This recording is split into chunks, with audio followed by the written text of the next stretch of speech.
मैं चेतन गुलेछा। इसके पहले हम लोग ईरोड में रहते थे। एक 24 साल पहले की बात है, जब 2000 में हम गुरुदेव से जुड़े थे। तब हम भी इसी आंटी की तरह हम लोग 3 साल से देख रहे थे कि गुरुदेव का न्यूज़पेपर में नाम आता था कि गुरुदेव के दर्शन करने से, और गुरुदेव के मंदिर में जो पद्मावती माता है, वो पद्मावती माता के जब भी दर्शन करो तो ऐसा लगता है कि पद्मावती माता बोल रही है। तब हमारे माता पिता वो न्यूज़पेपर में देख के या जिससे भी उन्होंने सुना होगा तो हर किसी से बोलते थे कि हमको भी एक बार पद्मावती माता के दर्शन करा दो, हमारा भी एक बार गुरुदेव से मिला दो करके। तब इतनी ऐसे स्थिति कुछ खास नहीं थी, तो तब आके हम लोग भी किसी के ऊपर डिपेंडेंट रहते थे कि कोई हमको भी दर्शन करा दे लेके जाके, हमको पता नहीं था। तब यहाँ पे गुरुदेव से विनती करने के लिए वहाँ का कोई संघ आ रहा था कि भाई गुरुदेव हमारे ईरोड में भी आप पूजा कराओ। तब गुरुदेव पूजा कराते थे 108 जोड़े की पूजन। आज तो हजारों जोड़े की पूजा कराते हैं, तब ऐसे कराते थे। तब वहाँ के ट्रस्टी लोग जब आ रहे थे तो हमारे पिताजी आके वहाँ पे सब मंडल में गाना सब गाते हैं, पूजा भक्ति सब कराते थे। तो पापा का वहाँ पे अच्छा ऐसे नाम था, तो लोग ट्रस्टी लोग लेके आए पापा को। तब यहाँ पे आके गुरुदेव के फर्स्ट टाइम दर्शन करके गए। तब यहाँ से गुरुदेव ऐसे जैसे आज प्रसाद दे रहे हैं, प्रसाद ही देते हैं, वैसे तब भी फोटो देते थे पद्मावती माता का, गुरुदेव का, नौकार मंत्र का गुंजन, वो सब लेके गए थे यहाँ से। तब जब जैसे ही घर पे ले जाके रखा तो वहां से उसमें से आके कुमकुम बरसावा था। तब हम लोग अचंभे में पड़ गए कि ये कुमकुम कैसे आया करके। हम लोग क्योंकि हम छोटे थे तो सब चीज को हम लोग खोल खोल के देख के कि भाई क्या चीज है ऐसे देख के वहां पे लगा दिए थे। तब जब अगले दिन भी ऐसे ही, अब बच्चे थे स्कूल पढ़ते थे, तो अब ऊपर चढ़ के देख रहे थे कि ये क्या है, इलेक्ट्रिक का कैसे बज रहा है करके देख रहे थे। तब उसमें देखो तो कुमकुम छंटा हुआ था।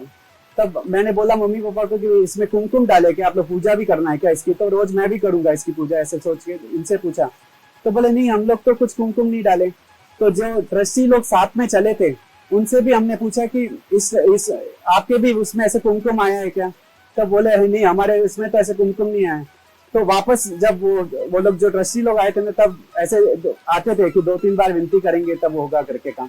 तो दूसरी बार भी लेके आए। तब गुरुदेव को बताया कि भाई गुरुदेव इसमें से ना कुमकुम बरसा है। तब गुरुदेव बोले देखो अब क्या क्या होता है, ऐसे ऐसे वो भी ऐसी में ऐसे बोल दिए कि भाई देखो अब क्या क्या होता है करके। तब देखे तो जब वो जो फोटो लेके गए थे गुरुदेव का, उस फोटो को हम लोग ऐसे ऊपर टांगे थे, तो वहां पे उस फोटो से वास्की बरसना, उसके ऊपर ऐसे अंगी हो जाना, और वहां से कितने ही तो ऐसे 5 के सिक्के, सोने की चीजें, वो सब आती थी, ऐसे बरसता था गुरुदेव के फोटो से, इसमें से। तब गुरुदेव बोलते थे कि अभी भी बोलते हैं 5 शुक्रवार दर्शन करो करके। तब पापा वहां पे नौकरी करते थे तो ऐसे आ नहीं सकते हैं, ऐसे नौकरी वाले ऐसे छुट्टी ले शुक्रवार को तो आ नहीं सकते। तब वहां पे आके कपड़ों का कुछ प्रॉब्लम हो गया, गवर्नमेंट के साथ टैक्स का इश्यू हो गया, तो आके स्ट्राइक हो गई। मतलब 1-2 महीना 2 महीना 3 महीना ऐसे स्ट्राइक वो बहुत लंबी चली। तब पिताजी आए थे फर्स्ट टाइम आए थे, तो गुरुदेव छुट्टी तो मिल गई, अब हम आ सकते हैं, मगर आना कैसे, वो खर्चा हम करेंगे कैसे।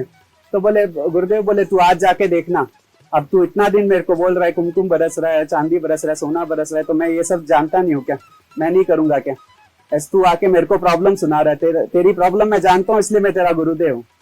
तो जब घर जाके देखे तो एक फोटो के सामने जो एक बॉक्स, इसी प्लास्टिक का बॉक्स रखे थे, तो उसमें एक 500 का नोट पूरा वास्किप भरा हुआ था।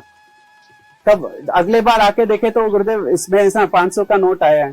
तो कभी आज से कभी बोलेगा क्या कि मेरे को यहाँ पे आने के लिए मेरे पास व्यवस्था नहीं है करके, ऐसे कभी बोलेगा क्या। तो वो नोट हमने यूज तो नहीं किया, मतलब वो प्रतीक था, वो गुरुदेव के आशीर्वाद का प्रतीक था। और कैसे हमारे पास जो भी आता है, जो भी होता है, हम लोग बराबर, पापा ने 5 शुक्रवार भी किया, 5 शनिवार भी किया, 5 इतवार भी किया, ऐसे हम लोग रेगुलर आते थे फिर। और इसी तरह गुरुदेव के जहाँ भी हम लोग पद्मावती माता की भी मूर्ति लेके गए थे यहाँ से, तो उस मूर्ति में से भी हर शुक्रवार को कुमकुम वास्किप ऐसे बरसता रहता था। और इसी तरह हम लोग गुरुदेव की तो अब ऐसे मेरे पास बोलने के लिए मेरे पास शब्द कम पड़ रहे हैं, मैं गुरुदेव की क्या महिमा गाऊंगी, मैंने आंखों से देखा है। क्या पढ़ाई, बहन आके दीक्षा लिए हुए हैं, दीक्षा लिया। और मेरी बहन जब 3rd स्टैंडर्ड में पढ़ती थी, तब मेरे दादा दादी की इच्छा थी कि इनको दीक्षा दिलानी है करके, हमारे घर से एक तो भी दीक्षा होनी चाहिए करके मेरे दादा दादी की इच्छा थी। और मेरे पापा की तो ऑब्वियसली दादा दादी है तो पापा भी मान जाएंगे, लेकिन मेरी मम्मी नहीं मानते थे। वो बोलते थे कि एक ही बेटी है, मैं दीक्षा नहीं दूंगी करके। तो जो 3rd स्टैंडर्ड में जो मरा साहब के पास जाके उनको वैराग्य जगा था, उनको दीक्षा लेने में, अब जब भी मम्मी को बोलते कि भाई दीक्षा दे दो, कोई भी आके बोलता है, अब रिलेटिव्स बोलते या गांव के लोग बोलते दीक्षा, तो तू ले लेना, तू मेरी बेटी के बारे में बोले, तू ले ले दीक्षा, ऐसे मतलब मम्मी को गुस्सा आता था। लेकिन जब गुरुदेव के चरणों में है कि भाई गुरुदेव उसकी तो इच्छा कि आप दीक्षा लेना है, बट मम्मी मान रहे नहीं है, तब गुरुदेव ने बस एक ही सब, जैसे ये आंटी को बोला ना कि देख तेरा घुटना ठीक हो गया, ऐसे जैसे बोले ना, वैसे ही मेरे मम्मी को इतना ही बोले कि भाई उसका दीक्षा का ही योग है, आप उसको अंतराय मत दो, ऐसे करके। उसी सेकंड से मन बदल गया और मम्मी ने बोला कि दीक्षा बस गुरुदेव के चरणों में ही होगी। जब भी मैं दीक्षा दूंगी ना गुरुदेव, हम आपको माता पिता मानते हैं और आपके चरणों में ही दीक्षा देंगे, ऐसे मम्मी का बहुत ऐसे दृढ़ निश्चय था। तो यहाँ पे जब प्रतिष्ठा हुई थी 23 प्रतिमाओं की, पद्मावती माता की, जब गुरुदेव बोल रहे थे, वो प्रतिष्ठा में ही गुरुदेव के द्वारा ही वो दीक्षा भी संपन्न हुई। तो मम्मी का ऐसे मन बदलना वो भी बहुत बड़ी बात थी, क्योंकि मैंने खुद सुना है कि दूसरे आंटियों को या दूसरे किसी को डांटते हुए कि तू ले ले दीक्षा करके, तो ऐसे मन परिवर्तन हुआ। अभी महाराज साहब का भी 15 साल का दीक्षा का हो गया है, अभी उनका सिकंदराबाद में चौमासा है, और बहुत महाराज साहब आके गुरुदेव के परम भक्त थे और हर रोज उनको गुरुदेव को याद करके ही वो सब करते हैं। ये बहुत सारी बातें आई। वसंत जहाँ भी रहता है वहाँ लक्ष्मी का वास है। वसंत यानी मैं, माँ लिखती है वसंत जहाँ भी रहता है वहाँ लक्ष्मी का वास। ऐसे क्या क्या लिखा हुआ है? तब गुरुदेव का ऐसे मौन साधना चलता था, जो गुरुदेव ने बताया कि भजन सुनना चाहते हैं आपके भजन के बगैर हम रह नहीं सकते। हम आप माँ को विनती करते हैं, आपको दर्शन दे देगी, लेकिन पहले आप मौन खोलो। ऐसे सब लिखा हुआ है।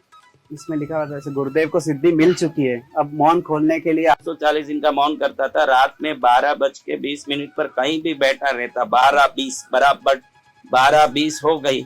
उस समय मेरे ऊपर पूरे एरिया में, पूरा इतना एरिया 40 फुट में पुष्प की बरसात होती थी रोज।